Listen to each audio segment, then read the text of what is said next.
Hello बच्चों, integration में हम आगे चलते हैं and next method of integration is using by parts.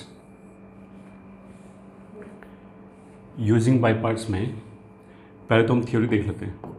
अगर दो फंक्शन का प्रोडक्ट है f इंटू जी, उसको हमने डिफ्रेंशिएट किया तो पहले का डिफ्रेंशिएशन इंटू दूसरा फंक्शन प्लस फर्स्ट इंटू दूसरे का डिफ्रेंशिएशन, ये आता है। अब देखो, अगर हमने दोनों तरफ कर दिया इंटीग्रेट तो लेफ्ट हैंड साइड पे f इंटू जी के डेरिवेटिव का इंटीग्रेट वापस f इंटू जी हो जाएगा, is equals to right hand side पे आ जाएगा f dash g plus integration of f g dash d x, ऐसे लिख सकते। अब हमने क्या किया, इसको इधर ले गए और पलट के लिख दिया। So this will imply integration f into g dash into d x is equals to f into g minus f dash into g into d x, ये हो गया। ठीक है, इसका मतलब क्या है कि दो फंक्शन का प्रोडक्ट लिखा हुआ है, उसको इंटीग्रेशन करने के लिए, अब देखो इससे इंटीग्रेशन हो जाएगा, ज़रूरी नहीं है। इससे तो ये इंटीग्रल एक नए इंटीग्रल के फॉर्म में आ गया। अब ऐसा हो सकता है कि ये थोड़ा इजी पड़े हम इंटीग्रेशन के लिए, इसीलिए हम बाईपास लगा लें, अदरवाइज़ तो इंटीग्रेशन के बदले इंटीग्रेशन आ रहा है। तो ऐसे कोई गारंटी नहीं है कि दुनिया का हर क्वेश्चन ऐसे सॉल्व हो ही जाए। तो दो फंक्शन लिखें f एंड g।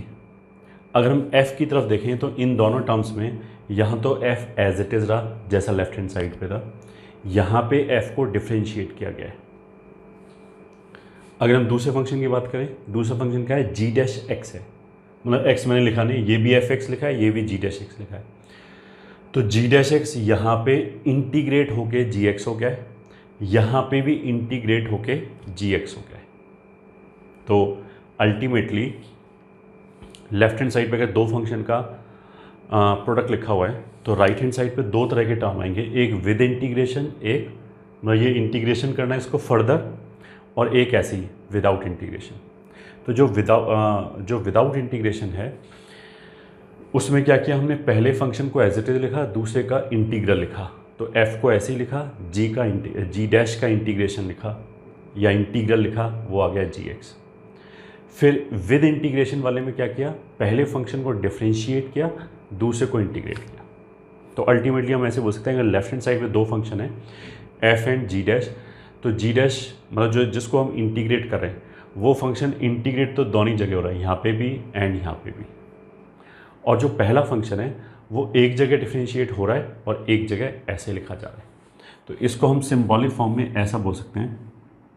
अगर मान लिया इसको हम फर्स्ट फंक्शन बोलें और इसको सेकंड बोलें, तो integral of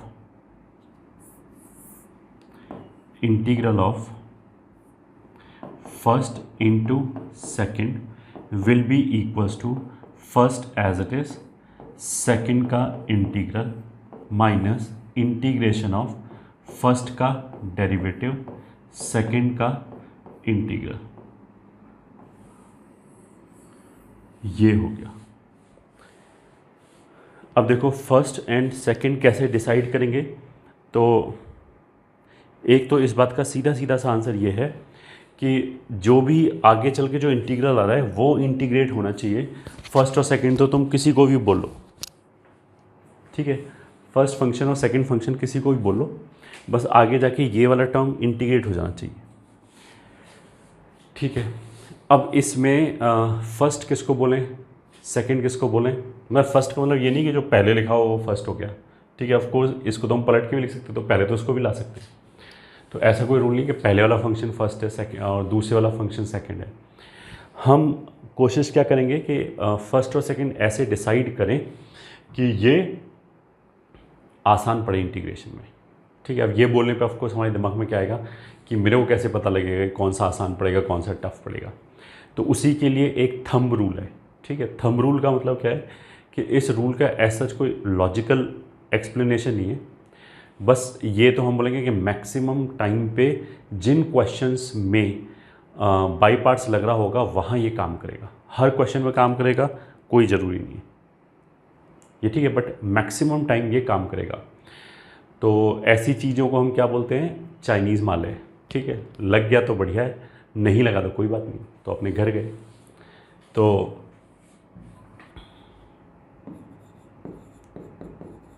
note 1, to decide first and second function we can use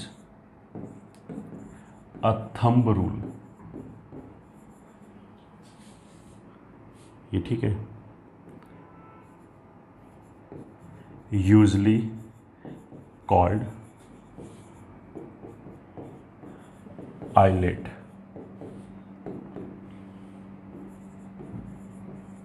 rule, ठीक है।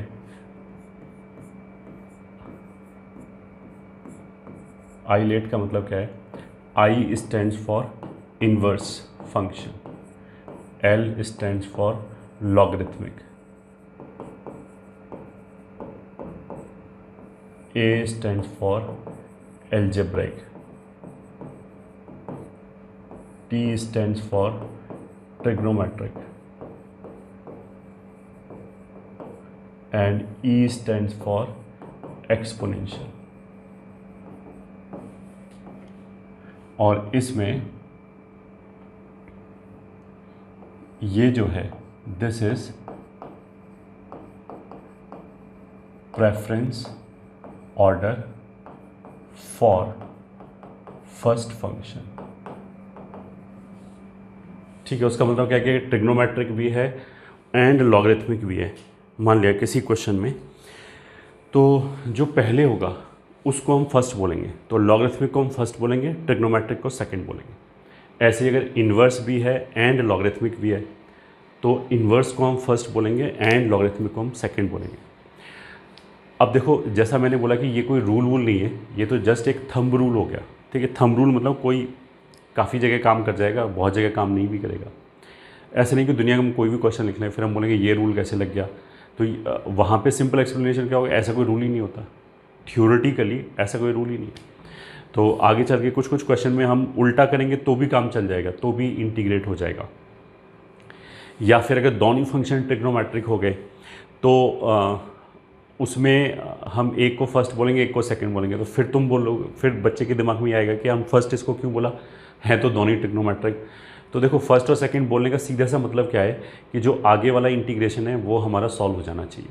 जैसा मैंने कई बार बोल दिया अब तक कि ये कोई ऐसा थ्योरेटिकल रूल नहीं है जिसको हम वायलेट नहीं कर सकते। अब मान लिया हमने वायलेट किया, आगे जाके नहीं सॉल्व हुआ, तो हम ये नहीं बोलेंगे तो सॉल्व हो ही रहा, वापस जाके उल्टा करके देखो। This is as simple as this. और ऐसा भी नहीं कि दुनिया का हर क्वेश्चन हो जाएगा। वो तो हमने क्या बोला कि जो क्वेश्चन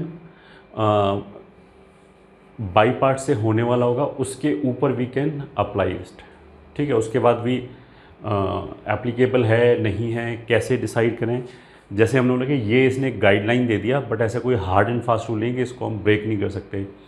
अगर ब्रेक करके इंटीग्रेशन हो है तो वेल एंड गुड। बस मेरे को ये समझ में आना चाहिए, और हमने इसके ऊपर बहुत बोल दिया। अल्टीमेटली ये जो सेकंड इंटीग्रल है, ये इंटीग्रेट होना चाहिए। तो अब आगे चलते हैं। नोट 2, मतलब अब ये लाइन ऑफ थिंकिंग है। In by parts we try to convert product of dissimilar functions into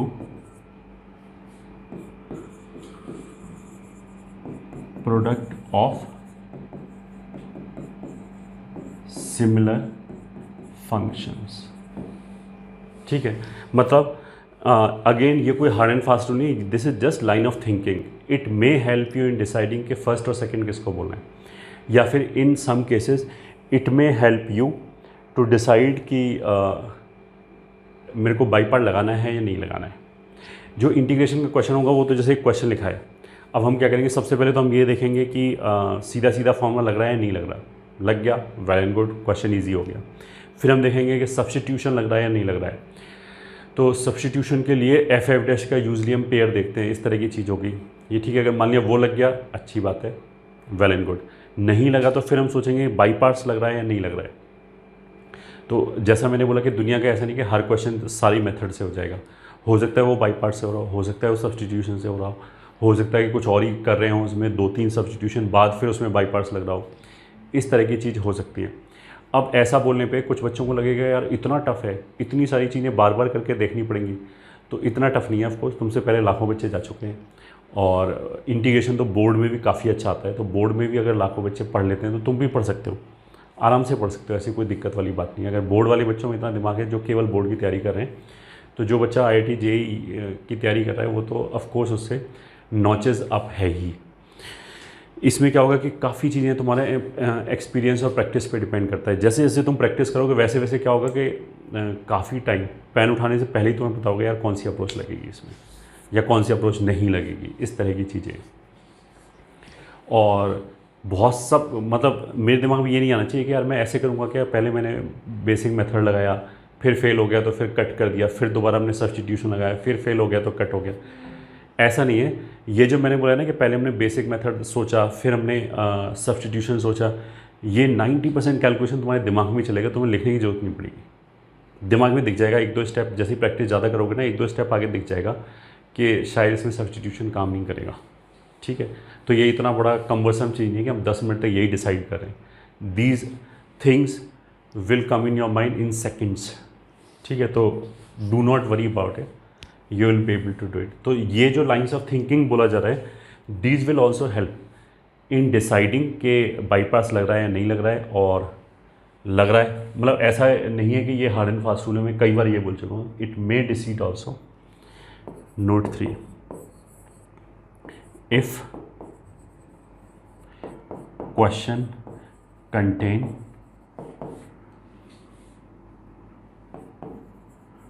log or inverse, then if substitution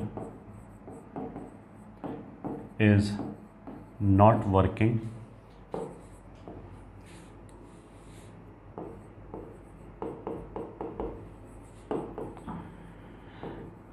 then most probably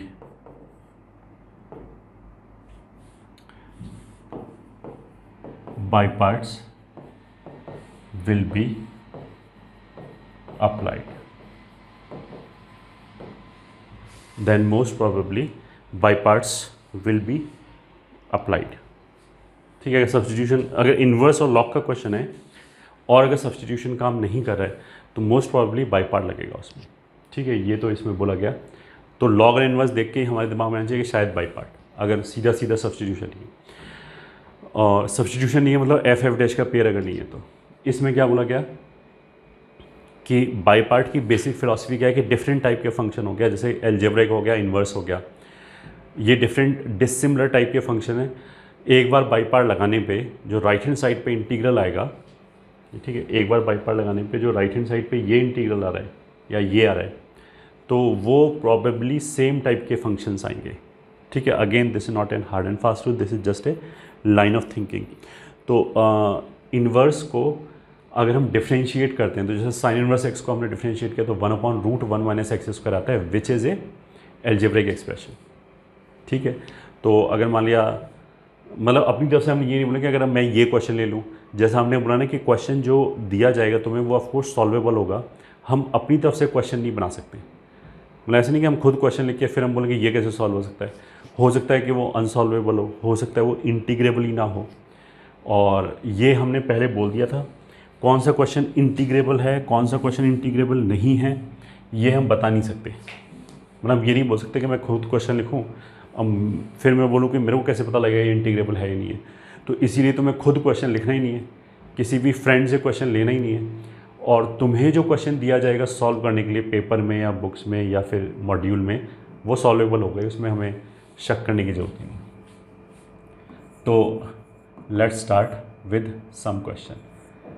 मान लिया ऐसे लिखा है x square into l n x d x. तो solution x square into l n x d x, this is, ये देखो algebraic हो गया, ये लॉगरिथमिक हो गया। तो आइलेट रूल में, ठीक है, यहाँ लिख लेते हैं, आइलेट रूल में क्या हो गया, एल्जेब्राइक एंड लॉगरिथमिक। तो जो भी पहले होगा वो फर्स्ट होगा, तो ये लॉगरिथमिक फर्स्ट होना चाहिए, ये सेकंड होना चाहिए, ठीक है। फिर हमने क्या बोलते हैं, दो टर्म लिखे जाएगा ऐसे माइनस लगा के। जो सेकंड फंक्शन है वो तो दोनों जगह इंटीग्रेट होगा, तो एक्स स्क्वायर का इंटीग्रेशन कितना होगा, एक्स क्यूब बाई 3, यहाँ पे भी और यहाँ पे भी, चलो एक्स क्यूब बाई 3, इंटीग्रेशन तो दोनों जगह होगा। जो फर्स्ट फंक्शन है वो पहली जगह तो ऐसे ही लिखा जाएगा और दूसरी जगह डिफ्रेंशिएट करके लिखा जाएगा, ये ऐसे हो गया, ये फर्स्ट का डेरिवेटिव हो गया, ये फर्स्ट एज इट इज हो गया। इसमें तो हमें कुछ करना नहीं है, तो ये तो x cube l n x upon 3 हो गया, माइनस एक एक्स अगर हम कॉमन लें, सॉरी कैंसिल कर दें, तो ये एक्स स्क्वायर डी एक्स हो गया। अब देखो यहाँ तो लॉग और एल्जेब्राइक था, एक बार हमने बाई पार्ट लगाया, उसके बाद जो इंटीग्रल आया ये प्योरली एल्जेब्राइक है, यही हम बोले थे कि ऐसा ही होगा काफ़ी क्वेश्चंस में। तो इसको अगर हमने इंटीग्रेट किया तो x cube l n x upon 3 minus x cube by 9 plus c, ये होगा, ये हो गया हमारा फर्स्ट क्वेश्चन। फिर क्वेश्चन 2, मान लिया integration of x into sine x d x, algebraic trigonometric. तो चलो पहले तो सोल्यूशन लिख लेते हैं, solution x into sine x d x, तो ये हमारा हो गया एल्जेब्राइक, ये हो गया ट्रिग्नोमेट्रिक। तो ए और टी में ए पहले है, ए पहले है तो वही फर्स्ट होगा, ये सेकंड होगा, ठीक है। फर्स्ट फंक्शन पहली जगह एज इट इज़ लिखा जाता है, दूसरा फंक्शन हमेशा इंटीग्रेट करके लिखते हैं, तो साइन एक्स का इंटीग्रेशन माइनस कॉस एक्स।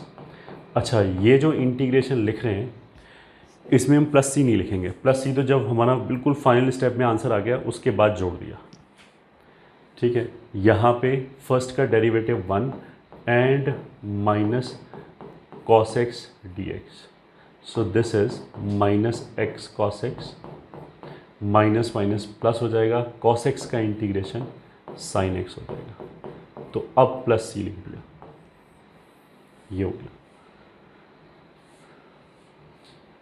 तो हम यहाँ पे ये चीज़ भी ऐड कर सकते हैं, नोट 3,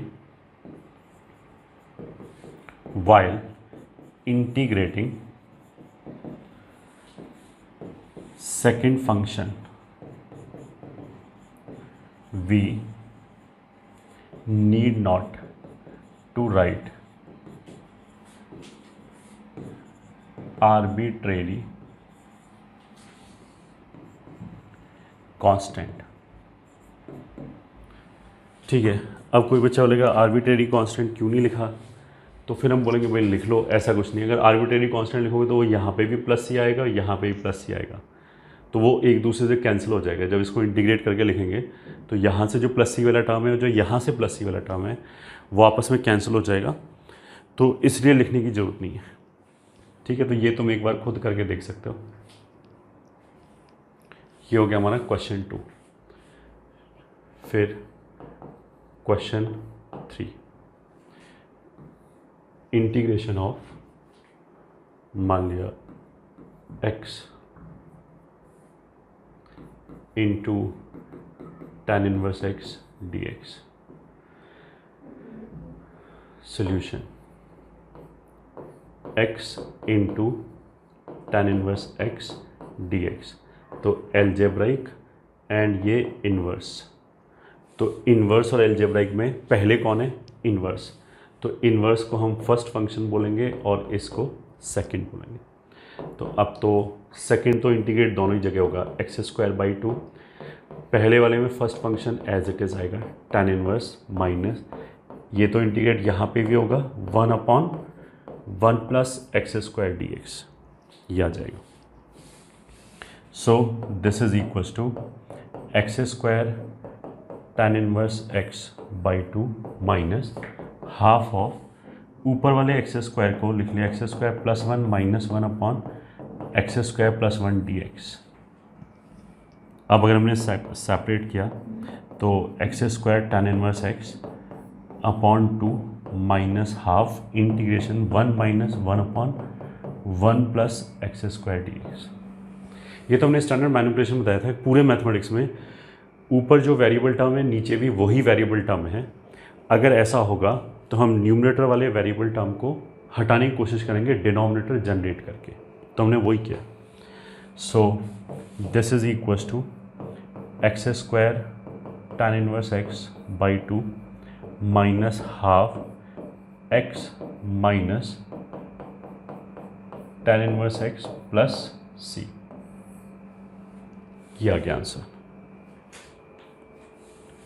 ठीक है, तो ये हमारे 3 क्वेश्चंस हो गए जो बाई पार्ट्स पे बेस्ड है और सीधा सीधा ये, ठीक है, फर्स्ट फंक्शन और सेकंड फंक्शन करके हो गया और कुछ भी नहीं किया हमने। ठीक है, अब एक फोर्थ क्वेश्चन करते हैं। मान लिया ln x को इंटीग्रेट करना है। अब यहाँ तो 2 फंक्शन है ही नहीं, यहाँ पे तो 2 फंक्शन है ही नहीं, तो ये हम बोलेंगे कि बाई पार्ट के अंदर ही सेकंड कैटेगरी के क्वेश्चंस हो गए इस टाइप के, जिसमें एक ही फंक्शन। तो इसमें हम क्या करेंगे, हमने क्या किया, एक फंक्शन 1 ले लिया, ठीक है, और ऑफ कोर्स 1 जो होगा वो सेकंड होगा, ये फर्स्ट होगा। अब इसमें ऑफ कोर्स वाली क्या बात है, ln x क्यों नहीं सेकंड फंक्शन होता? तो देखो हो सकता, क्योंकि सेकंड फंक्शन को हम इंटीग्रेट करेंगे। तो अगर मेरे को ln x का इंटीग्रेशन पता है तो ये करने की जरूरत ही नहीं है, वही तो उसने पूछा है कि ln x का इंटीग्रेशन क्या है। तो अगर मेरे को वो पता है तो हम सीधे ही आंसर लिख देंगे, मेरे को फर्स्ट सेकंड बोलने की जरूरत ही क्या है फिर। तो इसलिए अगर हम कभी भी 1 लेके क्वेश्चन कर रहे हैं तो हमेशा 1 ही सेकंड फंक्शन होगा। ठीक है, तो 1 का integration x ln x as it is minus integration of 1 का इंटीग्रेशन x ln x का डेरिवेटिव 1/x इंटू dx। तो ये कैंसिल हो गया। So this is x into ln x minus integration 1 dx। तो इस 1 का इंटीग्रेशन फिर x आ जाएगा, तो this will B x into ln x minus x plus c, यही आंसर हो गया। तो ये इस टाइप के क्वेश्चन का मतलब एक कैटेगरी 2 के क्वेश्चंस हो गए जिनको हम ऐसे डील कर सकते हैं।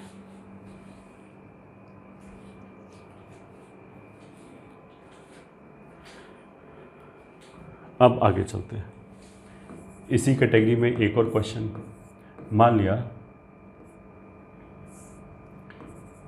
केवल लिखा है sin इनवर्स x dx। तो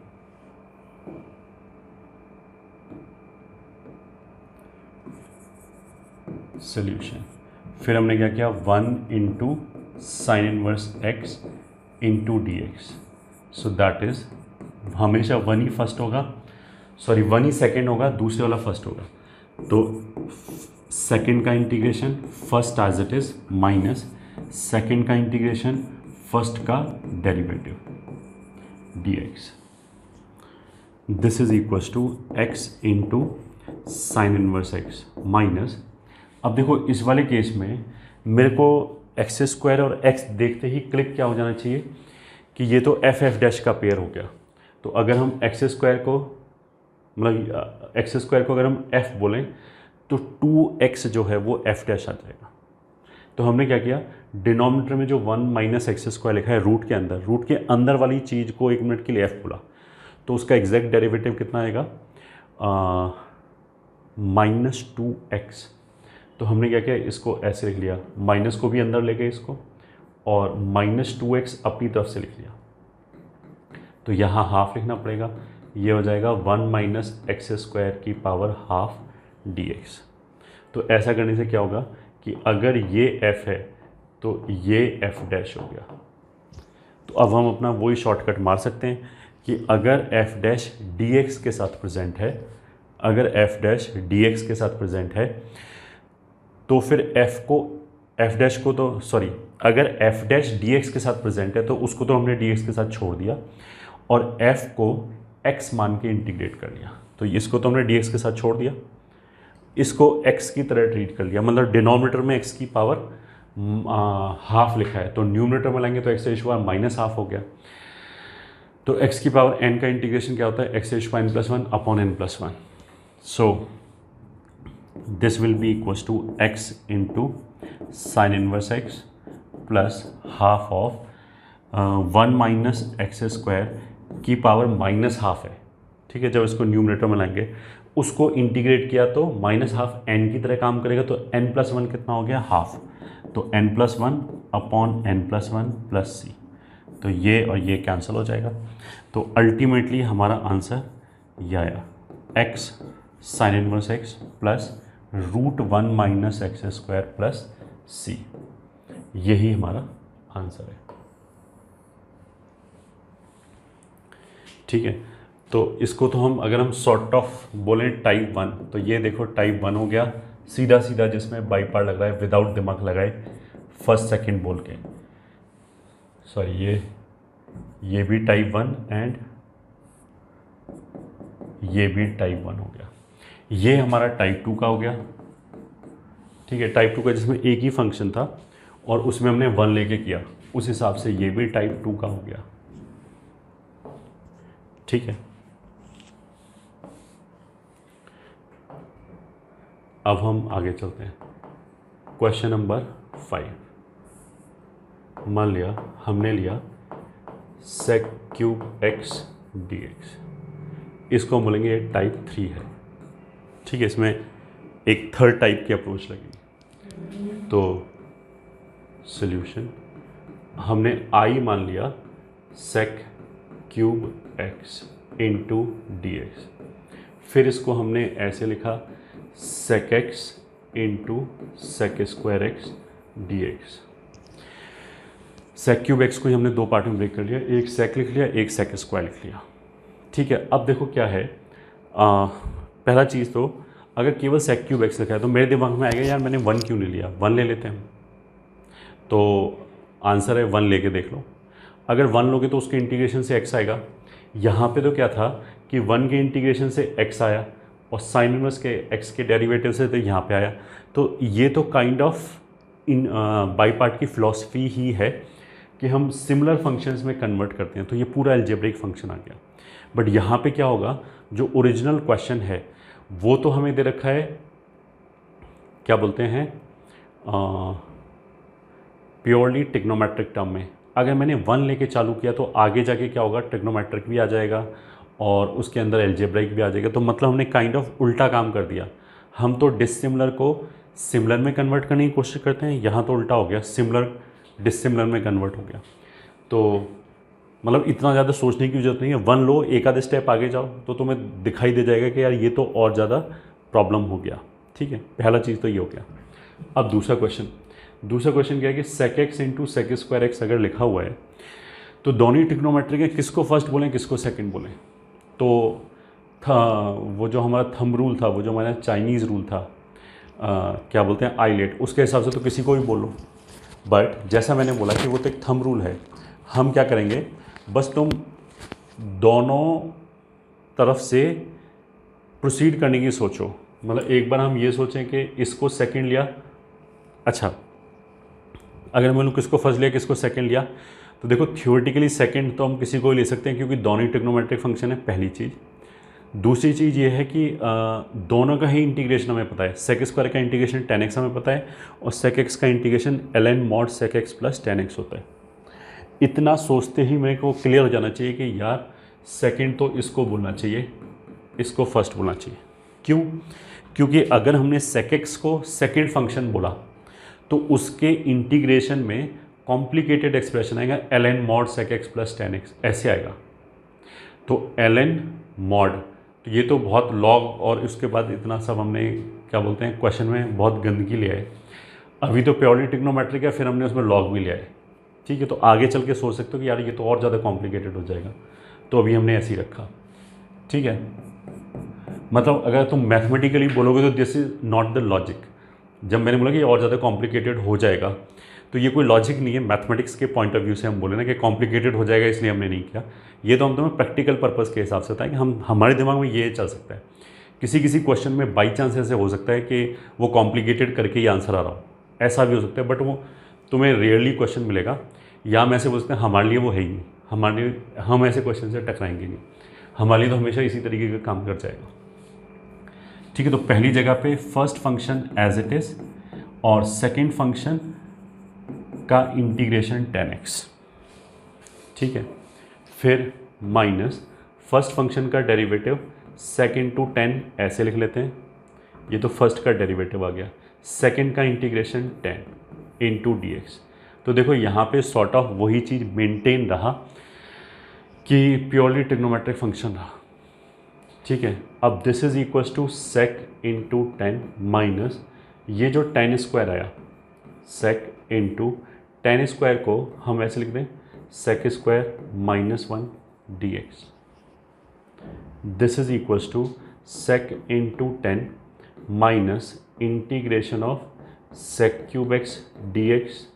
इन दोनों को मल्टीप्लाई किया और इस 1 को अलग कर दिया, इंटीग्रल ब्रेक कर दिया, sec into 1 minus minus plus, तो वो हो जाएगा sec x into d x.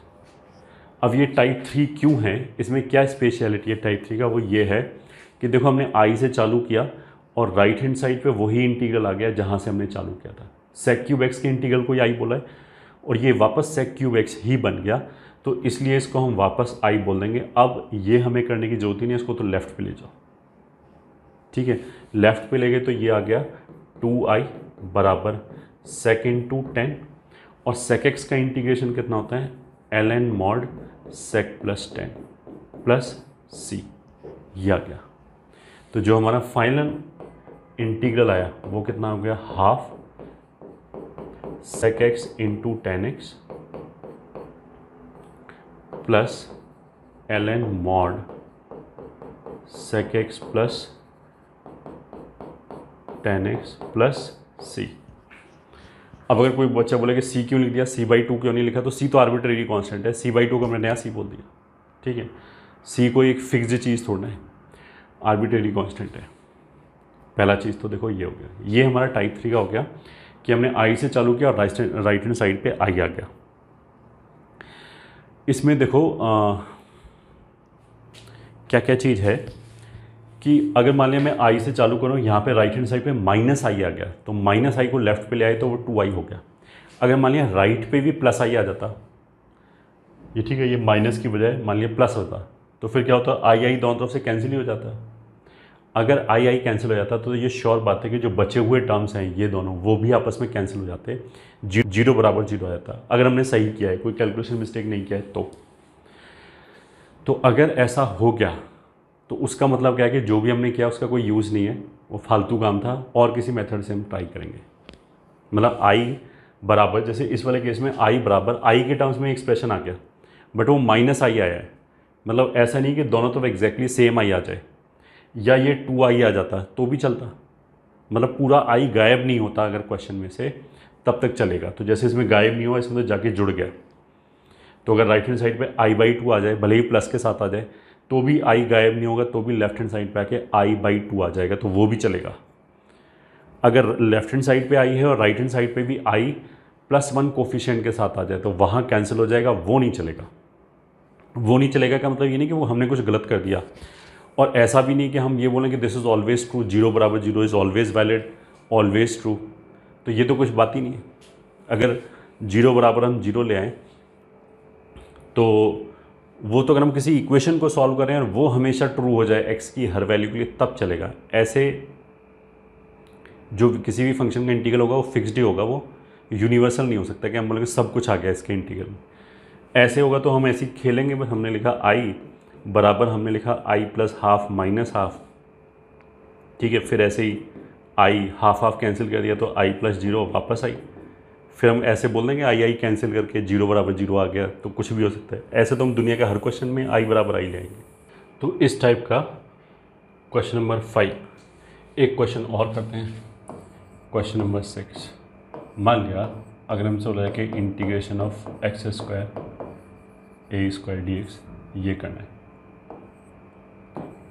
तो सोल्यूशन। फिर हमने मान लिया आई बराबर x square minus a square d x, एक ही फंक्शन है, तो हमने 1 into x square minus a square d x which is equals to, इसको ऑफ कोर्स सेकेंड बोला और इसको फर्स्ट बोला, तो इसमें बेसिकली टाइप 2 भी मिक्स हो गया कि हमने 1 भी लिया है, तो सेकंड फंक्शन हमेशा इंटीग्रेट करते हैं, तो या क्या माइनस इंटीग्रेशन फर्स्ट का डेरिवेटिव, तो फर्स्ट का डेरिवेटिव ये आ जाएगा x square minus a square d x. ठीक है, अब देखो न्यूमरेटर में एक्स स्क्वायर है और डिनोमिनेटर में भी एक एक्स स्क्वायर का टर्म है, तो हम क्या करेंगे, कोशिश करेंगे न्यूमरेटर बनाने की। तो x root x square minus a square minus इस एक्स स्क्वायर को हमने लिख लिया minus a square plus a square upon root x square minus a square into d x. अब इन दोनों को सेपरेट कर दिया, माइनस पहले वाले में तो x square minus a square upon root x square minus a square, तो कैंसिल होने के बाद एक root x square minus a square बचेगा, और दूसरे वाले में ए स्क्वायर को बाहर निकाल दिया, तो minus a square d x upon root x square minus a square. ठीक है, अब देखो यहीं से हम चालू किया था root x square minus a square से, तो ये कितना हो जाएगा आई, तो इस आई को अगर हम लेफ्ट पे ले आए तो it will be 2i is equals to x root x square minus a square और minus a square integration d x upon x square minus a square. अब देखो इसका जो इंटीग्रेशन है 1 upon root x square minus a square, ये अभी आगे चल के हम एज ए स्टैंडर्ड फॉर्मूला याद कराएंगे, बट अभी के लिए तो हम ऐसे बोल सकते हैं डिफ्रेंशिएशन में हमने बोला था ln x plus root x square minus a square का डेरिवेटिव ये होता है, डिफ्रेंशिएशन में ये हमने याद रखने के लिए बोला था। तो अभी तो हम इंटीग्रेशन नहीं डिफ्रेंशिएशन के पॉइंट ऑफ व्यू से ये बोलेंगे, इसका इंटीग्रेशन लॉग के टर्म्स में आ जाएगा, माइनस ए स्क्वायर, इसका इंटीग्रेशन ऐसे आ जाएगा x plus root x square minus a square. ये कहाँ से आ गया, this is from differentiation result. Differentiation में हमने बोला था कि ln इसका derivative 1 upon root x square minus a square होता है, ये याद कर लो, ये बोला था। ठीक है, सो दिस इम्प्लाइज 2 को उधर ले गए, तो I will be x root x square minus a square by 2 minus a square by 2 ln mod x plus root x square minus a square, और लास्ट में प्लस सी अपनी तरफ से जोड़ दिया, प्लस सी, ये हो गया। ठीक है, तो दिस इज़ बेसिकली टाइप 3 और टाइप 2 दोनों ही है, क्योंकि इसमें राइट हैंड साइड में एक आई जाके भी जनरेट हुआ और इसमें हमने 1 भी लिया, दोनों ही तरीके से किया इसको हमने।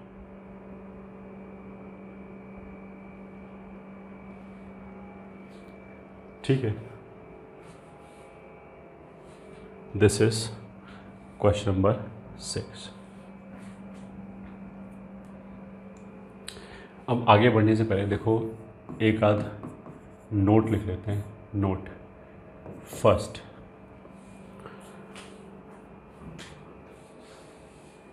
अगर मान लिया हमने एक बार बाई पार्ट लगाया तो राइट हैंड साइड पे एक और इंटीग्रल आ जाएगा।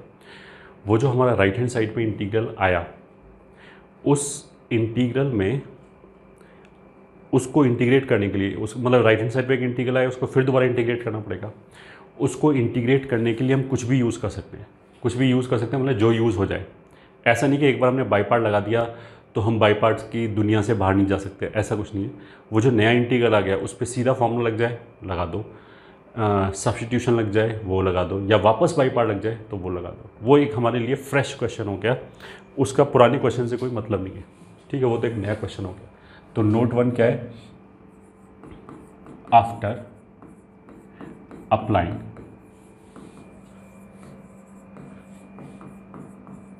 By parts we can use any method to integrate the generated integral on right hand side। ठीक है, हम कोई भी मेथड यूज़ कर सकते हैं राइट हैंड साइड पे। नोट 2,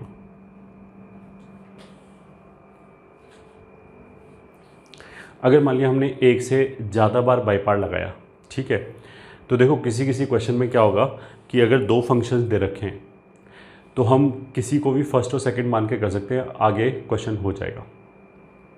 बट अगर हमने एक से ज़्यादा बार बाई पार्ट लगाया तो फिर क्या होगा कि अगर हमने एक तरह के फंक्शन को फर्स्ट बोला, दूसरे को सेकंड बोला, तो अगले स्टेप में फिर हमने बाई पार्ट लगाया, तो वहाँ हम चॉइस रिवर्स नहीं करेंगे। चॉइस रिवर्स करेंगे तो बेसिकली क्या होगा, जहाँ से शुरू किया है वापस वहीं पहुँच जाएंगे। तो हमने कुछ किया, फिर कुछ किया, वापस वही आ गया जहाँ से शुरू किया था। वो कंसिस्टेंट होना चाहिए। इसका मतलब क्या है, जब हम अभी क्वेश्चन करेंगे तो it will be clear. If by parts is applied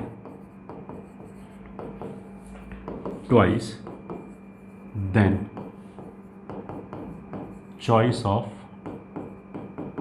first function and second function should not be changed या altered, should not be changed। तो जैसे फॉर एग्ज़ाम्पल मान लिया उसने बोला कि e⁻³ into sine 5x dx, ये क्वेश्चन हो गया, ठीक है। अब देखो आइलेट रूल के हिसाब से ये हो गया एक्सपोनेंशियल एंड ये हो गया ट्रिग्नोमेट्रिक। तो जो भी लेफ्ट पे होगा ट्रिग्नोमेट्रिक वो फर्स्ट होना चाहिए आइलेट रूल के हिसाब से। बट हमने बोला था कि कहीं कहीं हम इस रूल को अगर वॉयलेट कर दें तो भी कोई दिक्कत नहीं है। तो जैसे ट्रिग्नोमेट्रिक हमारा फर्स्ट होना चाहिए, बट अगर मैं इसको सेकंड बोल दूँ और इसको फर्स्ट बोल दूँ तो भी काम चल जाएगा इस पर्टिकुलर क्वेश्चन में। मतलब एक तो अपना नॉर्मल फर्स्ट सेकंड जैसे बोलते हो वैसे ही बोलो तो भी हो जाएगा, एक ऐसे भी हो जाएगा। तो वैसे तो तुम खुद ही कर सकते हो, ये मैं इलस्ट्रेट करके दिखा रहा हूँ।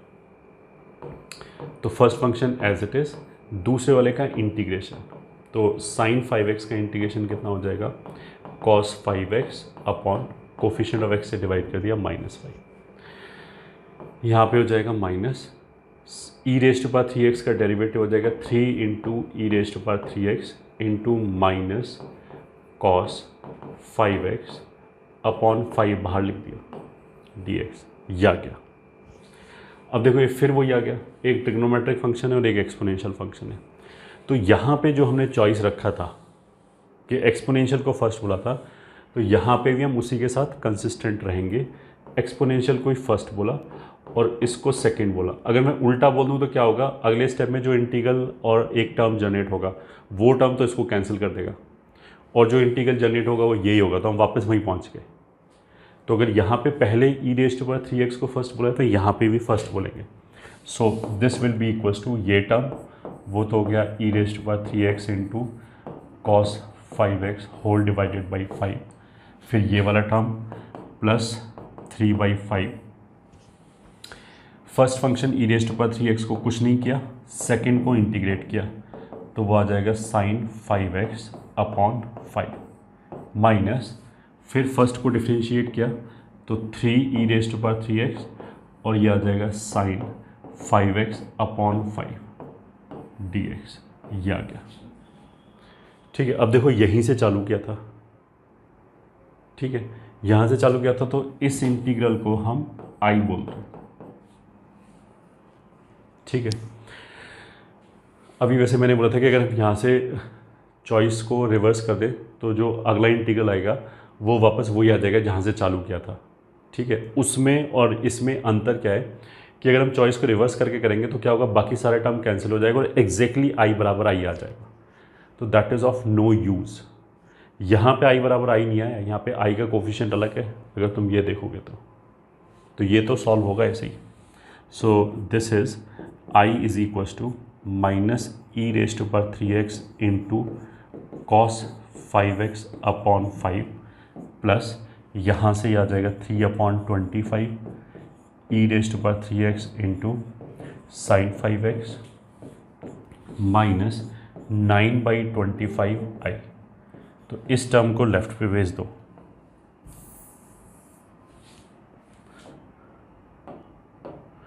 ठीक है, लेफ्ट पे भेज दिया तो I कॉमन लेने पे 1 + 9/25 इक्वल्स टू यहाँ से e raised to power 3x upon 25 common लेने पे यहाँ आ जाएगा -5 cos 5x plus 3 sin 5x। तो that will ultimately give you e raised to power 3x upon 25 cancel हो जाएगा, 25 और 9 34 -5 cos 5x plus 3 sin 5x plus c। ये आंसर आएगा नेट।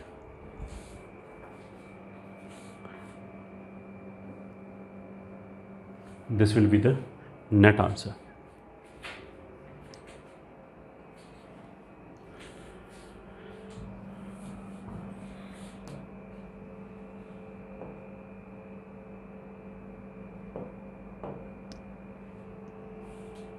ठीक है, फिर देखो एक और क्वेश्चन करते हैं। Question I is equals to x² into e raised पर 3x dx।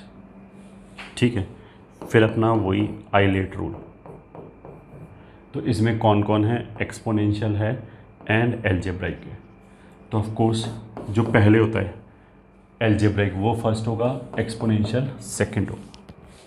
तो लगाया हमने इसके ऊपर, तो first function as it is, second का इंटीग्रल माइनस फर्स्ट का डेरिवेटिव 2x, सेकंड का इंटीग्रल dx।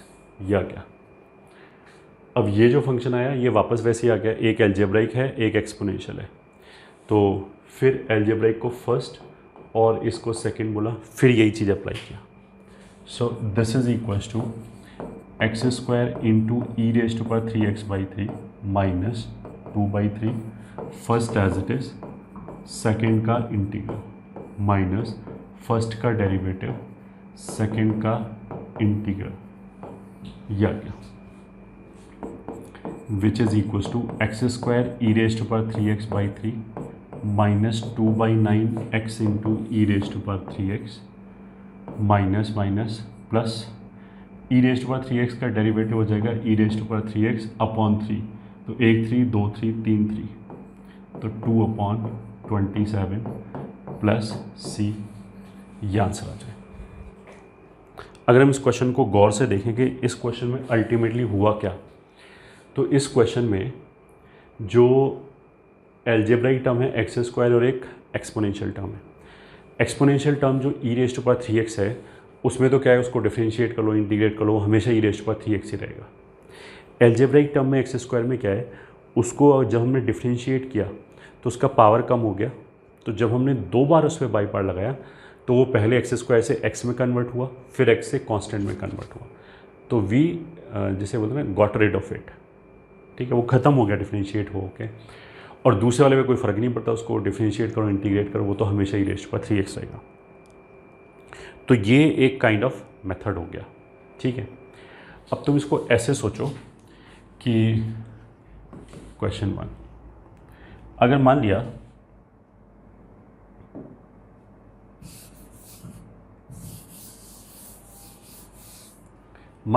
अगर हमारे पास क्वेश्चन ये होता, integration of x cube plus 5x² plus 7x plus 9 into E raised power कुछ भी 3x dx, या 3 इसने ले लिया तो मान लिया हमने 8x ले लिया, ये क्वेश्चन है। तो तुम्हें शुरू करने से पता है कि इसमें होने क्या वाला है। ई रेज़्ड पावर 8x जो है उसको कितना भी इंटीग्रेट करोगे ई रेज़्ड पावर 8x के टर्म्स में आता रहेगा। जो पहला टर्म है क्या बोलते हैं, पॉलिनोमियल फंक्शन है, जो क्यूबिक फंक्शन है, उसको हम फर्स्ट फंक्शन बोलते रहेंगे लगातार। तो पहली बार जब फर्स्ट फंक्शन बोलेंगे वो क्वाड्रेटिक में कन्वर्ट होगा, फिर दूसरी बार बोलेंगे तो वो लीनियर में कन्वर्ट होगा, फिर तीसरी बार कांस्टेंट आएगा, फिर उसके बाद क्वेश्चन इंटीग्रेट हो जाएगा। तो ऐसे क्वेश्चन में हम सेम टाइप का प्रोसीजर बार बार रिपीट कर रहे हैं कि फर्स्ट सेकंड बोला। तो इस तरह के क्वेश्चन में जिसमें एक फंक्शन लगातार डिफरेंशिएट हो रहा है, दूसरा फंक्शन लगातार इंटीग्रेट हो रहा है, मतलब एक फंक्शन का मेरे को लगातार इंटीग्रेशन पता है, दूसरे का डिफरेंशिएशन पता है, तो ऑफकोर्स जो डिफरेंशिएशन वाला फंक्शन है वो ख़त्म हो जाना चाहिए आगे चल के, तभी ये काम करेगा। तो हम एक छोटा सा फॉर्मूला मतलब छोटा सा फॉर्मूला याद रख सकते हैं कैलकुलेशन को फास्ट करने के लिए, ठीक है।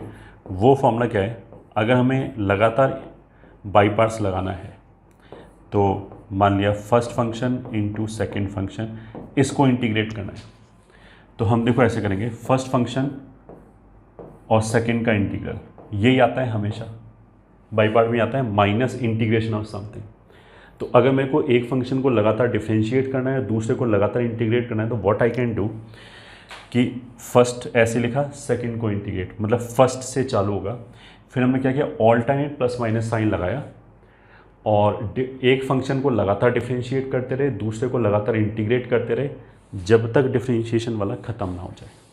तो मतलब अगले टर्म में क्या होगा, फर्स्ट को डिफरेंशिएट किया, सेकंड को इसको इंटीग्रेट कर दिया, मतलब integration of second, alternate plus minus sign, plus minus फिर प्लस। अब फर्स्ट के डेरिवेटिव इसको डिफरेंशिएट किया तो आई डबल डैश, और इसको इंटीग्रेट किया तो 3 बार इंटीग्रेशन, फिर माइनस, फर्स्ट को 3 बार डिफरेंशिएशन और इसको 4 बार इंटीग्रेशन, एंड फिर प्लस, ऐसे जब तक ख़त्म ना हो जाए। तो ये किसी क्वेश्चन में लगाने से हो सकता है कि कैलकुलेशन हमारा बहुत फास्ट हो जाए, ठीक है। तो जैसे ये तो क्वाड्रेटिक था, उसमें इतना स्टेप लग गया, ये तो क्यूबिक है, इसमें तो और भी ज़्यादा लगेगा।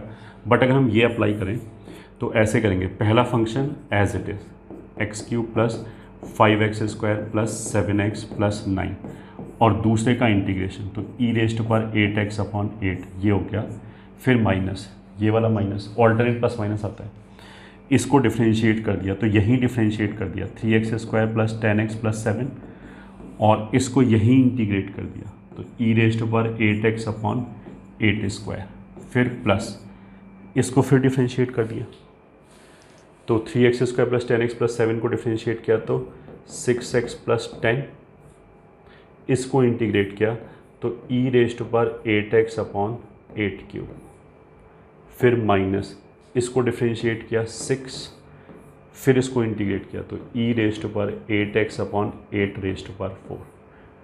अब अगर इससे अगले टर्म में मैंने 6 को डिफरेंशिएट किया तो 0 आ जाएगा, तो बस यहीं तक लिखने की जरूरत है, प्लस c लिख दिया लास्ट में, आ गया आंसर हमारा एक लाइन में। बट वी शुड अंडरस्टैंड कि ये वाला मेथड कब काम करेगा, जब एक का मेरे को डेरिवेटिव लगातार पता होना चाहिए और दूसरे का लगातार इंटीग्रल पता होना चाहिए, तभी ये वाला मेथड काम करेगा ऐसे करके, ठीक है।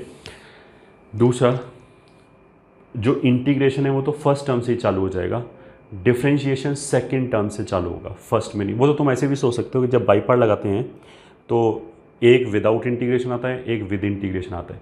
तो जो विदाउट इंटीग्रेशन आता है उसमें फर्स्ट फंक्शन तो ऐसे ही रहता है, सेकंड को इंटीग्रेट करते हैं, तो वही तो लिखा ही है। जो बाई पार्ट का जो पहला टर्म है, कहाँ गया, यही टर्म तो लिखा है कि पहला एज इट इज़, सेकेंड का इंटीग्रल, इसके ऊपर हमने फिर वही बाई पार्ट लगाते चले गए। ठीक है,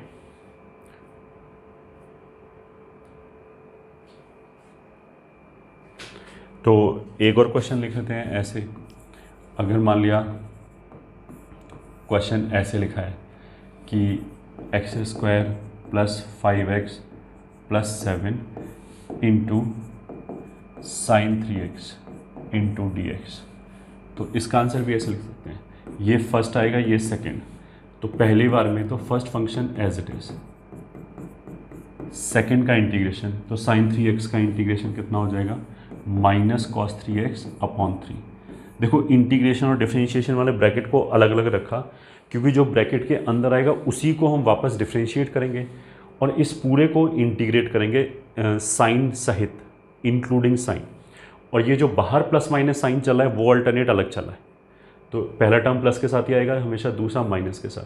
पहले को डिफरेंशिएट किया तो 2x प्लस 5, दूसरे को इंटीग्रेट किया तो माइनस कॉस 3x अपॉन 3, इसको इंटीग्रेट करेंगे तो कॉस 3x का इंटीग्रेशन हो जाएगा साइन 3x बाई 3, तो माइनस रहेगा, साइन 3x हो गया और बाई 3 एक और आएगा तो इसलिए 9 हो जाएगा। ठीक है, अब ये माइनस आ गया तो इसके अगली बार फिर प्लस आ गया, इसका डेरिवेटिव 2 और इसका इंटीग्रल, साइन का इंटीग्रेशन फिर माइनस कॉस होगा तो माइनस माइनस इस बार फिर प्लस हो गया, कॉस 3x अपॉन 27। अब 2 को डिफरेंशिएट करेंगे 0 हो जाएगा तो आगे जाने की जरूरत ही नहीं है, तो ये हो गया प्लस सी। ये आंसर आ गया हमारा। ठीक है, तो ये एक छोटा सा शॉर्टकट हो गया। अगर हम लगातार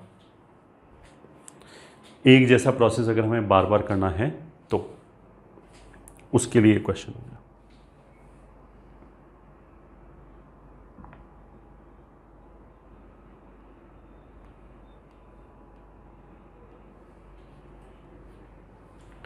ठीक है, और कुछ क्वेश्चन कर लेते हैं। क्वेश्चन 4, मतलब इस तरह के नहीं, अब जनरल क्वेश्चन। मान लिया ऐसे लिखा है ln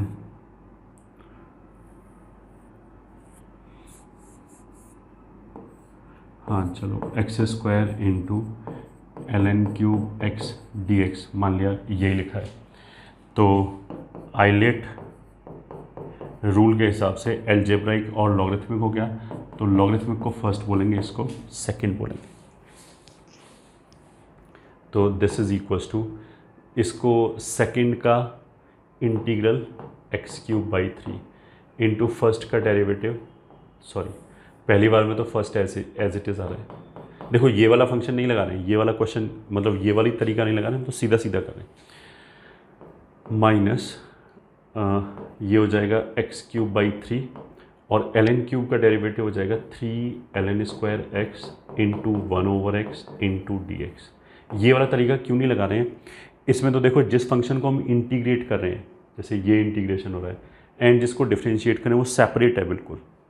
बट इसमें क्या होगा, जैसे ln को जो हमने डिफरेंशिएट किया उसमें ये 2 टर्म आए, बट ये टर्म इसके साथ कैंसिल होगा, तो मतलब ये दोनों आपस में इंटरेक्ट भी कर रहे हैं इस क्वेश्चन में, इसलिए हम ये वाली चीज़ नहीं लगा रहे। ठीक है, तो ये कितना हो गया, दिस इज इक्वल्स टू, पहला तो हो गया x cube ln cube x by 3 minus यहाँ कितना बचा, integration x square ln square x d x. तो फिर दोबारा ये सेकंड और ये फर्स्ट, तो this is x cube ln cube x by 3 minus second का इंटीग्रेशन एक्स क्यूब बाई 3 और ये एज इट इज़, फिर माइनस माइनस प्लस हो जाएगा, तो यहाँ हो जाएगा 2/3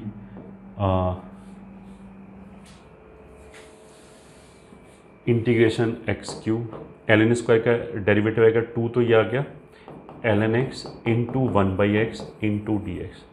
तो यहाँ से ये फिर एक्स स्क्वायर हो गया, फिर बाई पार्ट लगा दिया। So this is equals to x cube ln cube x by 3 minus x cube ln square x by 3 plus 2/3, ये हो जाएगा x³/3 into ln(x) minus x³/3 into ln(x) का डेरिवेटिव हो जाएगा 1/x dx। तो यहाँ से ये x² हो गया। तो फाइनली ये हो गया x³ into ln³ x/3 minus x³ into ln² x/3 plus ये वाला टर्म हो जाएगा 2/9 x³ इंटू ln(x) माइनस ये हो जाएगा 2/x² का जो इंटीग्रेशन है फिर वो x³/3 आएगा तो एक और 3 आएगा इंटू x³ प्लस c। ये आंसर हो गया। ठीक है, तो इसमें एक एल्जेब्राइक फंक्शन था, एक लॉगरिथमिक फंक्शन था, सीधा सीधा हमने बाई पार्ट लगाया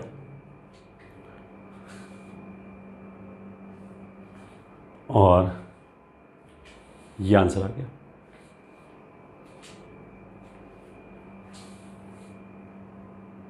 नेक्स्ट टॉपिक पे चलते हैं, इंटीग्रेशन में method 4 standard algebraic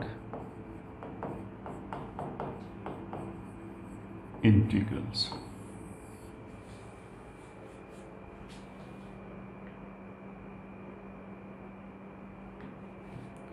standard algebraic integrals का मतलब ये है कि हमने कुछ फॉर्मूले स्टैंडर्ड फॉर्मूले बना लिए और उससे रिलेटेड अगर कुछ भी क्वेश्चन आएगा तो we will be able to apply. मतलब हमें कोई दिमाग नहीं लगाना, सीधा ये फॉर्मूला लगाने।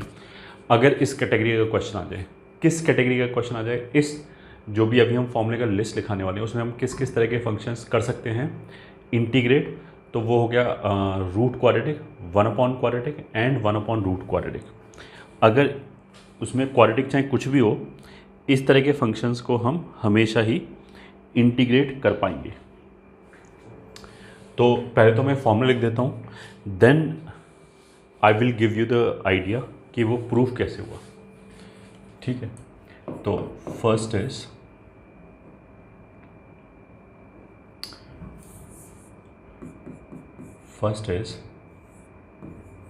dx upon x² minus a²। Second is dx upon a² minus x²। Third is dx upon x² plus a²। फिर fourth is dx upon root के अंदर a² माइनस x²। फिर फिफ्थ के अंदर, या पहले इसी को लिख लेते हैं। देखो ये दोनों पहले दो फॉर्मूले तो बस गिनती बढ़ा रहे हैं, इफेक्टिवली तो एक ही फॉर्मूला है। x² माइनस a² को पलट लो तो बाहर एक माइनस आ जाएगा तो यही चीज़ बन जाएगी। इसका आंसर आ जाएगा 1/2a ln mod x minus a upon x plus a plus c, ये आ जाएगा। इसमें कुछ भी नहीं, नेगेटिव आ जाएगा तो उस नेगेटिव से हम लॉग को पलट सकते हैं। Log a upon b minus log b upon a होता है। तो यहाँ पे मॉड लगाए तो x प्लस मतलब a माइनस एक्स लिखो या x माइनस a लिखो, एक ही बात है। तो मॉड के अंदर तो हम कैसे लिख सकते हैं। ठीक है, बस माइनस की वजह से इसे पलट दिया और x माइनस a की जगह a माइनस एक्स लिख दिया।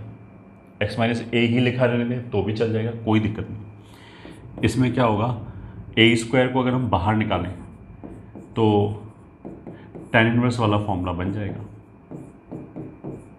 tan इनवर्स का फॉर्मूला होता है 1/1 प्लस x²। तो उसकी जगह यहाँ पे लिखा हुआ है 1/1 प्लस x/a का होल स्क्वायर। तो फिर एक 1/a से और डिवाइड करेंगे तो जो a² बाहर निकाला था उसमें से एक a कैंसिल हो जाएगा तो एक ही a बचेगा। सेम चीज़ अगर यहाँ a² की जगह 1 लिखा होता तो 1 माइनस x² तो साइन इनवर्स का फॉर्मूला होता। यहाँ पे ये फॉर्मूला आएगा sign inverse x/a plus c, ये फॉर्मूले हो गए। ठीक है, और फिफ्थ फॉर्मूला लिख लेते हैं, this is d x upon square root के अंदर x square plus a square. तो ये तो हम ऑलरेडी एक दो बार यूज़ कर लिया, और डिफरेंशिएशन में हमने बताया था उल्टा कि x plus root x square plus a square का derivative 1 upon root x square plus a square होता है। तो यहाँ पे उसका इंटीग्रेशन हो गया इसे।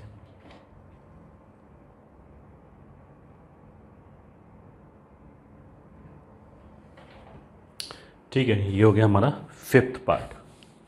अब 6th पार्ट में क्या है, देखो रूट के अंदर ए स्क्वायर माइनस एक्स स्क्वायर हो गया, x square plus a square हो गया, और फिर अगर x square minus a square हो जाए तो फिर क्या है, ये कोई नया फॉर्मूला नहीं है, ये एग्जैक्टली यही फॉर्मूला है, बस इसमें ए स्क्वायर की जगह माइनस ए स्क्वायर रख दिया। तो this will be l n mod x plus root over x square minus a square plus c, ये आंसर आ जाएगा।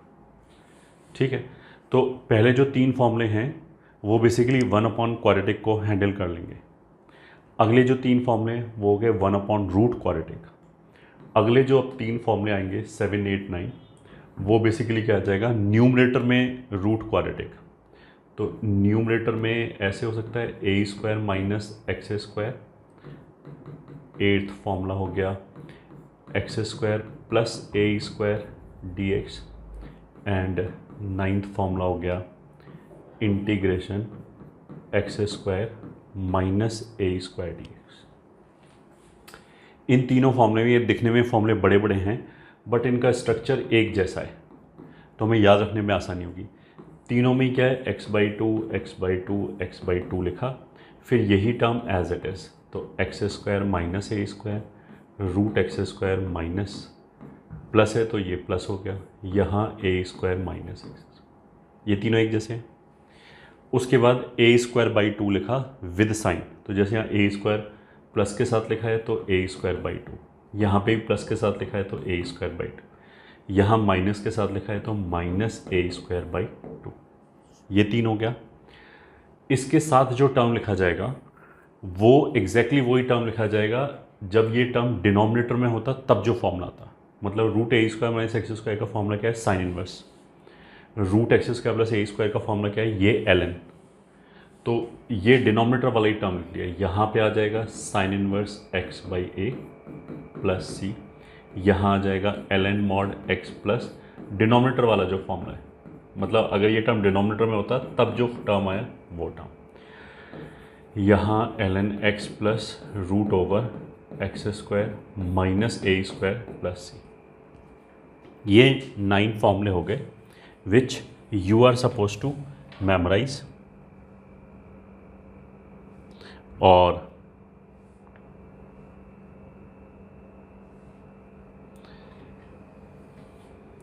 इनको हम डायरेक्टली अप्लाई कर सकते हैं। ठीक है, अच्छा जैसे यहाँ पे पहले 2 फॉर्मूले में क्या था, ए स्क्वायर माइनस एक्स स्क्वायर लिखो या x square minus a square लिखो, तो एक ही बात है, बस एक माइनस का फ़र्क है, माइनस हमने कॉमन निकाल दिया। बट अगर स्क्वायर रूट है, जैसे 4th है 5th है, यहाँ ए स्क्वायर माइनस एक्स स्क्वायर है, यहाँ x square minus a square है, तो वो फिर एक बात नहीं है, वो एक बात नहीं, वो तो फिर अलग अलग बातें, अलग अलग बातें, क्योंकि स्क्वायर रूट के अंदर माइनस कॉमन नहीं ले सकते, इसीलिए स्ट्रक्चर ही चेंज हो गया। यहाँ कहीं साइन इनवर्स आ रहा है और ये अलग टाइप का फंक्शन है एल। ठीक है, अब देखो इनका हम कुछ कुछ प्रूफ देख लेते हैं बहुत जल्दी, ताकि हमें याद रखने में थोड़ा आसानी हो। तो प्रूफ में पहले में जैसे 1 upon x square minus a square लिखा है, ठीक है, इसको पहले तो हमने लिख लिया x minus a x plus ए, तो इन दोनों का जो डिफरेंस है वो 2a आएगा, तो इसलिए हमने 2a से मल्टीप्लाई किया और डिवाइड किया और ऐसे लिख लिया। तो ऐसे लिखने में मतलब ऊपर पहले तो ऊपर नीचे 2a लिखा, ऊपर वाले 2a को लिख लिया x प्लस ए माइनस एक्स माइनस ए, फिर सेपरेट कर दिया तो ये आ गया। उल्टा करके देख लो, यहाँ पे एलसीएम लो, डिनोमिनेटर में ये टर्म आ जाएंगे, ऊपर एक्स एक्स कैंसिल हो जाएगा, ए जुड़ के 2a आएगा, वो 2a इसके साथ कैंसिल। अब ये ऐसे लीनियर टर्म में पहली बार तो एक्स का माइनस ए स्क्वायर है, तो हम ऐसे सोचेंगे वो फैक्टराइज हो जाएगा, 2 लीनियर फैक्टर आएंगे x minus a x plus ए। उसमें भी याद ऐसे रख सकते हैं कि एक्स माइनस ए वाला जो टर्म है ये काइंड ऑफ छोटा है, तो इसका रेसिप्रोकल बड़ा होगा, तो ये पहले लिख लिया ताकि प्लस आए। Now this is equals to 1/2a अगर इंटीग्रेट किया तो ln x माइनस ए का mod minus ln x plus a का mod, linear expression of x है तो ln का फॉर्मूला लिख जाएगा 1/x वाला, इन दोनों को मिला दिया तो this will be 1/2a ln a minus b से ये हो गया x minus a x plus a plus c. तो अगर ये हमें मेंटली अगर हम इस कैलकुलेशन को कर लें मेंटली, तो कभी कभी अगर हमें फॉर्म में शक है, फॉर्मूला याद नहीं हो रहा, तो भी हम इसको डायरेक्टली ऐसे बता सकते हैं, याद रख सकते हैं।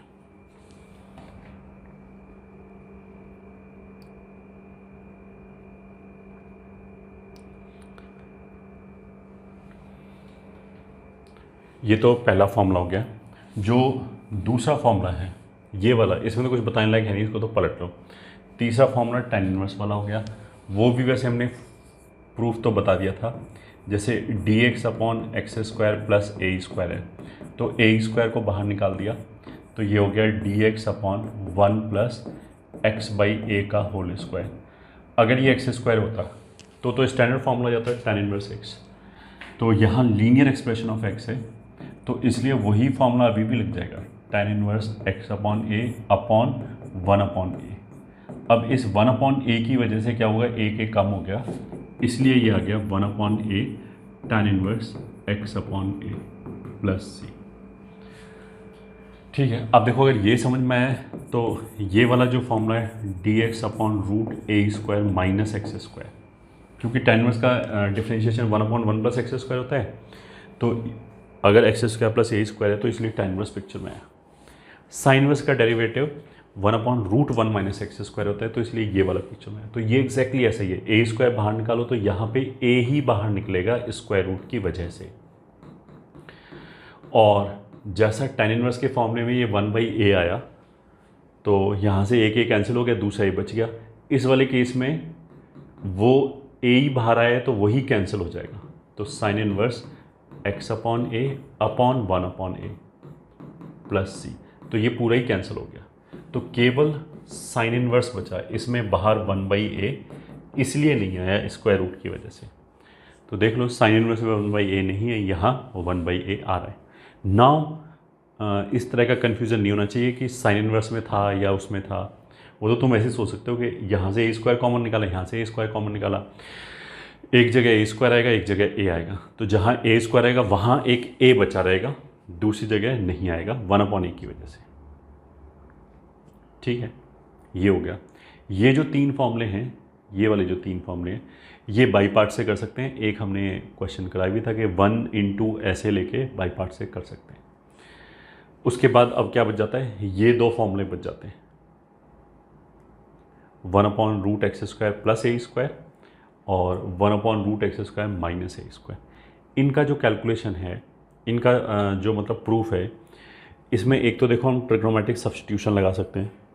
दूसरा याद रखने के लिए हमने डिफरेंशिएशन में ln x plus √x² plus a², इसका डेरिवेटिव याद रखने के लिए बोला था। अगर तुमने वो याद रख रखा है तो इसमें तो कोई दिक्कत ही नहीं।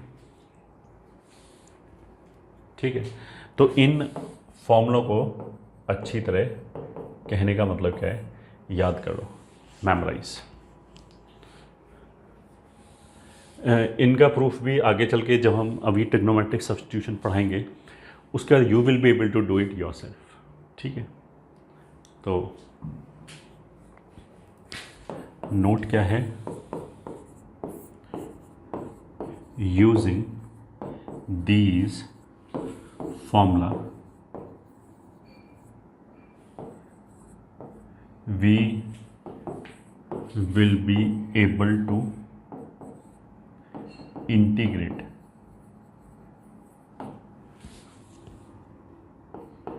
the functions of the type root quadratic या 1/quadratic या 1/√quadratic। ठीक है, उसमें क्वाड्रेटिक कुछ भी हो, where q x is a x square plus b x plus c, a बस जीरो नहीं होना चाहिए, ठीक है। उसके बाद क्वाड्रेटिक किसी भी तरह की हो वो इंटीग्रेट हो जाएगा, ठीक है। अब जैसे डिनोमिनेटर में क्वाड्रेटिक है, डिनोमिनेटर में रूट क्वाड्रेटिक है, वैसे ही न्यूमरेटर में हमने रूट क्वाड्रेटिक लिखा है बट न्यूमरेटर में हमने क्वाड्रेटिक नहीं लिखा। तो थोड़ा सा भी अगर दिमाग पे जोर डालोगे तो हमें समझ में आएगा उसकी जरूरत ही नहीं है।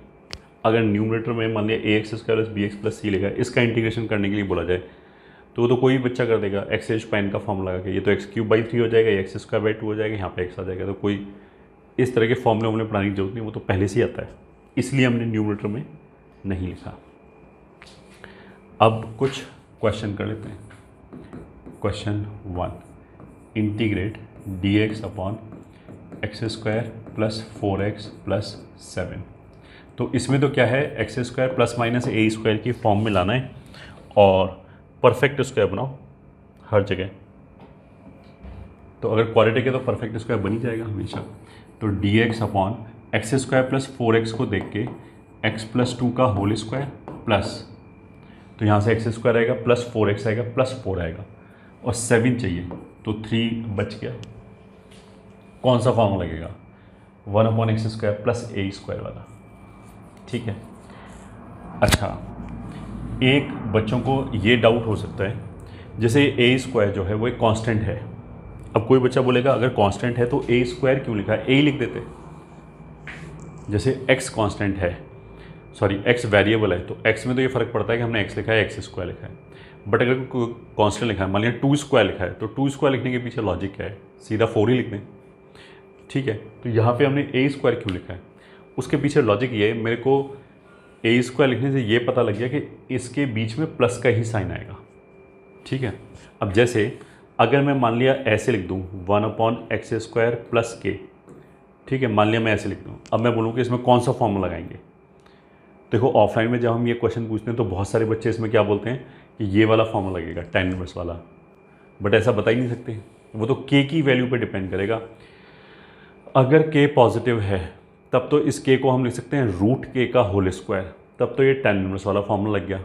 बट ये इसने कहा बोला कि के पॉजिटिव है, के का वैल्यू तो -3 भी हो सकता है। अगर के का वैल्यू -3 हो गया तो ये इस कैटेगरी में आ जाएगा, उसमें तो एलन वाला फॉर्मूला लगेगा। तो इस चीज़ से बचने के लिए कि मेरे को ये ना बोलना पड़े कि अगर के पॉजिटिव है तो ये फॉर्मूला, अगर के नेगेटिव है तो ये फॉर्मूला, फिर उसके बाद स्क्वायर रूट ऑफ के वगैरह भी आएगा, उससे बचने के लिए हमने क्या किया, यहीं लिख लिया ए स्क्वायर। तो अगर बीच में प्लस ए स्क्वायर लिखा है तो मेरे को पता है tan इनवर्स वाला ही फॉर्मूला आएगा, क्योंकि ए स्क्वायर नेगेटिव नहीं होगा।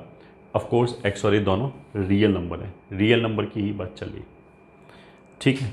तो इसलिए ये x square plus a square वाला फॉर्मूला लगेगा which is tan inverse. tan inverse में क्या होता है 1 अपॉन ए, तो 3 तो ए स्क्वायर है, ए तो √3 होगा। tan इनवर्स x की जगह x प्लस 2 लिखा है अपॉन ए, ये हो गया प्लस सी, ये हो गया, ठीक है। फिर क्वेश्चन नंबर 2, मान लिया ऐसे लिखा है D x upon x square plus tan x minus 40, मान लिया ये, कोई बात नहीं, इसमें फिर परफेक्ट स्क्वायर बनाओ। D x upon x square plus tan x देख के हमें क्या पता लगेगा, x प्लस 5 का होल स्क्वायर आएगा। तो x प्लस 5 का होल स्क्वायर आने से यहाँ 25 और आएगा, प्लस का 25, बट हमें तो माइनस का 14 चाहिए। तो 25 माइनस 14 कितना हो गया 39, तो -39। तो जब यहाँ से 25 आएगा -39 आएगा तो -14 बचेगा, तो अब ये दोनों बराबर हो गए। तो यहाँ पे तो ये x square minus a square जैसी चीज़ हो गई। तो यहाँ तो पहला फॉर्मूला आ जाएगा x square minus a square वाला। वो फॉर्मूला क्या था 1/2a, ए का वैल्यू मतलब इसका square root 39 ln mod x minus a, तो x की जगह x प्लस 5 लिखा है, माइनस ए ये हो गया अपॉन x प्लस ए, ये हो गया, ठीक है। x का कोफिशिएंट 1 है तो किसी और एक्स्ट्रा चीज़ से हमें डिवाइड करने की ज़रूरत नहीं पड़ेगी। तो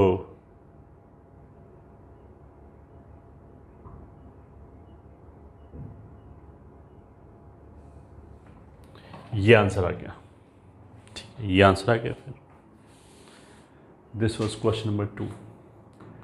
क्वेश्चन नंबर 3, मान लिया लिखा है dx upon 3x minus x square, मान ली ये क्वेश्चन है। तो ऑफ कोर्स परफेक्ट स्क्वायर बनाओ पहले।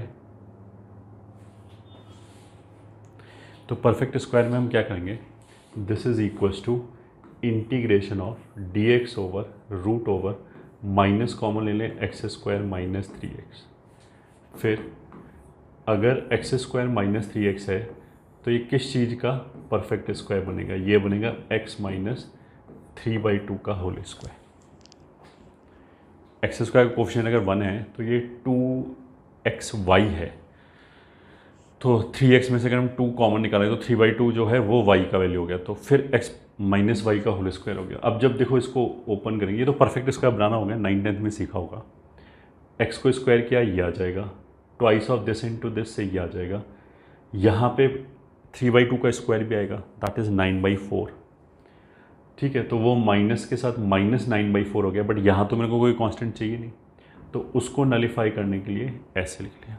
अब ये एडजस्ट हो गया, तो 9/4 ए स्क्वायर का काम कर रहा है और ये एक्स स्क्वायर हो गया, तो ए स्क्वायर माइनस एक्स स्क्वायर हो गया। तो ए स्क्वायर माइनस एक्स स्क्वायर में तो कौन सा फॉर्म लगता है, साइन इनवर्स का।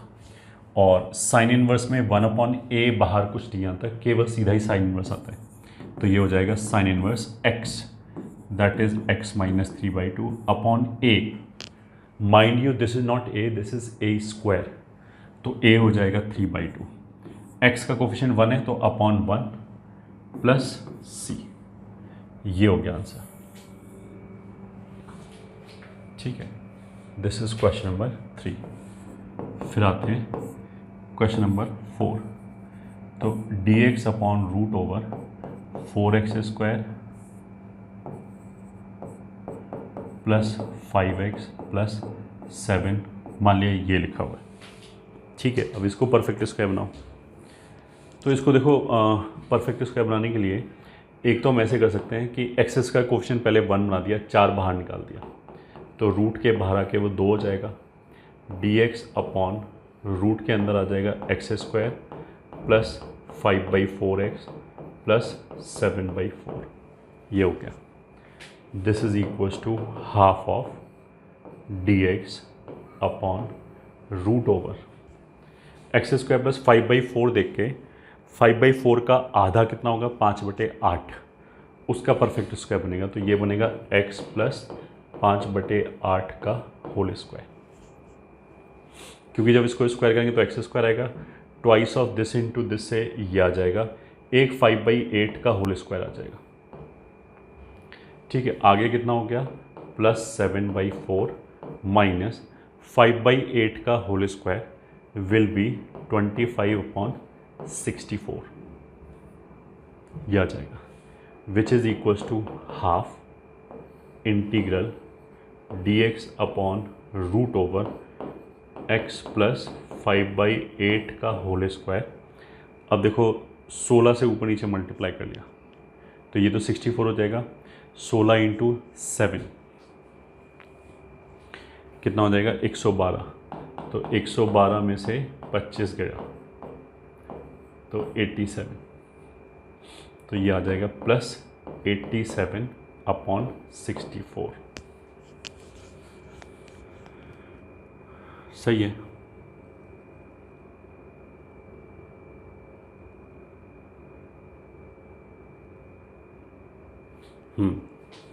तो अब ये जो x प्लस 5/8 लिखा है इसको तो हम लीनियर मान लेते हैं।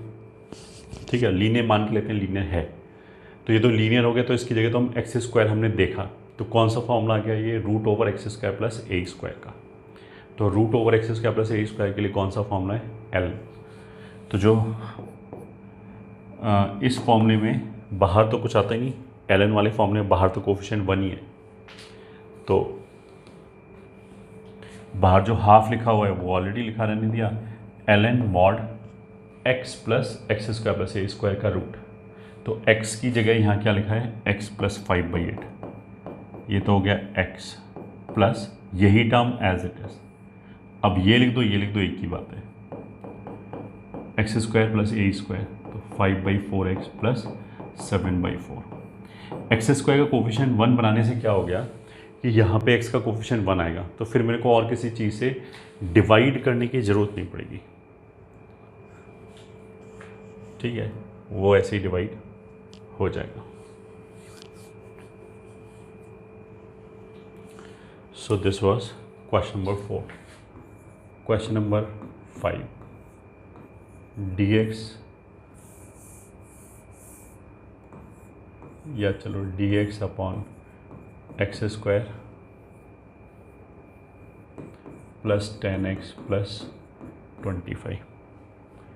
अब this is nothing but dx upon, ये जो डिनोमिनेटर में लिखा है ये तो परफेक्ट स्क्वायर ही हो गया, x प्लस 5 का होल स्क्वायर। तो इसमें ये जो अभी हमने फॉर्मूला लिखाए हैं वो सब लगाने की जरूरत ही नहीं पड़ेगी, क्योंकि 1/x स्क्वायर है, तो ये तो x⁻² वाले फॉर्मूले से इंटीग्रेट हो जाएगा, x⁻n वाले फॉर्मूले से इंटीग्रेट हो जाएगा। तो इसका इंटीग्रेशन तो सिंपली 1/x ऐसे आएगा। फिर question number 6, integration of 8x minus x square dx। ये आ गया रूट क्वाड्रेटिक न्यूमरेटर में। तो कैसे करेंगे इसको? पहले तो वही परफेक्ट स्क्वायर बनाओ, तो -x-4 का होल स्क्वायर बनेगा। ठीक है, अब ये एडजस्ट करेंगे, इसका स्क्वायर एक्स स्क्वायर आएगा, माइनस के साथ माइनस एक्स स्क्वायर हो गया, twice of this into this, -8x हो गया, माइनस के साथ +8x हो गया, तो ये दोनों तो टर्म आ गए। यहाँ पे एक्स्ट्रा कितना आएगा? माइनस का 4 स्क्वायर एक्स्ट्रा आएगा, मतलब यहाँ से तो प्लस का 4 स्क्वायर आएगा, बट इसकी वजह से माइनस का 4 स्क्वायर हो गया, विच इज 16। तो उसको नलीफाई करने के लिए प्लस का 16 dx ये हो गया। तो ये कौन सा वाला फॉर्मूला हो गया? √a² माइनस एक्स स्क्वायर, ये वाला। तो x/2 वही टर्म एज इट इज जो भी लिखा हुआ है, प्लस a²/2 और साइन इनवर्स वाला टर्म, ये फॉर्मूला लगाना है। ठीक है, so this is equals to, पहले था x/2, x की जगह x-4 लिखा है, तो that/2 इंटू यही टर्म एज इट इज। तो ये लिख दो, भले ये लिख दो, एक ही बात है। चलो ये लिख देते हैं, यही term as it is, plus a²/2, तो ये पूरा a² है, तो plus a²/2 sign inverse x/a। तो x का काम कौन कर रहा है? x-4। a का काम कौन कर रहा है? 4 plus c। So this is x-4, ये √8x माइनस एक्स स्क्वायर लिख सकते हैं, whole divided by 2 plus 8 times sine inverse plus c, ये आंसर आएगा।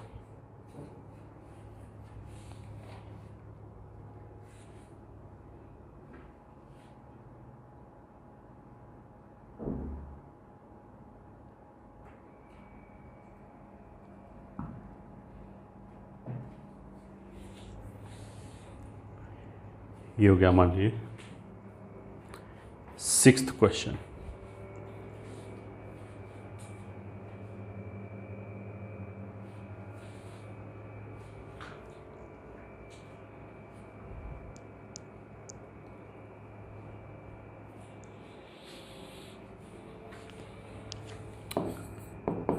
Question number 7, integration of 9x square plus 16x plus 7dx। मान लीजिए, तो सबसे पहले एक्स स्क्वायर क्वेश्चन 1 किया, तो 9 को बाहर निकाला। ठीक है, 9 को बाहर निकाला तो ये हो जाएगा x square plus 16/9x plus 7/9dx। अब एक्स स्क्वायर और एक्स वाले टर्म को देख के हम बता सकते हैं किसका क्वाड्रेटिक परफेक्ट स्क्वायर बनेगा। तो एक्स स्क्वायर क्वेश्चन 1 अगर है तो 16/9 का आधा विल बी 8/9, उसका बनेगा, तो x प्लस 8/9 का होल स्क्वायर। ठीक है, अब देखो 7/9 पहले से लिखा था तो वो हमने पहले से लिख लिया, माइनस जो एक्स्ट्रा आया वो घटा दिया। तो a प्लस बी का होल स्क्वायर में a स्क्वायर आएगा, 2ab आएगा और b स्क्वायर आएगा। तो a स्क्वायर तो ये टर्म हो गया, 2ab ये टर्म हो गया, और b स्क्वायर जो है 8/9 का होल स्क्वायर वो एक्स्ट्रा आ गया। तो उसको नलीफाई करने के लिए -64/81 dx ये आ गया। So now this is equals to 3 times root over x plus 8/9 का होल स्क्वायर। ठीक है, ऊपर नीचे 9 मल्टीप्लाई किया तो ये तो 81 हो गया, ये 63 हो गया। तो 63 माइनस 64 -1 हो गया, तो -1/81 dx। तो ये क्या हो गया, root x square minus a square. तो ऐसा ही स्ट्रक्चर आएगा exactly. This is equals to 3 तो बाहर लिखा है, अंदर पहले तो x आएगा, तो x की जगह x plus 8/9/2 into root over यही टर्म एज इट इज। तो ये टर्म लिखो, ये टर्म लिखो, ये टर्म लिखो, एक ही बात है। तो ये लिख दिया प्लस 7/9 प्लस a²/2। बट यहाँ पे तो a स्क्वायर माइनस के साथ है, तो -1/81। तो -1/81, ये तो a स्क्वायर हो गया /2। फिर अगर ये टर्म डिनोमिनेटर में होता रूट वाला, तब जो फॉर्मूला आएगा वो, तो 1/ ये तो x square minus a square वाली फॉर्म का हो गया। अगर a square minus x square होता है तो साइन इनवर्स होता है। X square minus a square है तो ln वाला फॉर्मूला आएगा। तो ln वाला फॉर्मूला क्या था, ln मॉड x, तो x की जगह x plus 8/9 plus root over ये टर्म एज इट इज। तो ये लिख दो या ये लिख दो, एक ही बात है। तो x square plus 16/9x plus 7/9 का मॉड प्लस c, ये आंसर हो गया। So these were some question based upon algebraic, standard algebraic formula.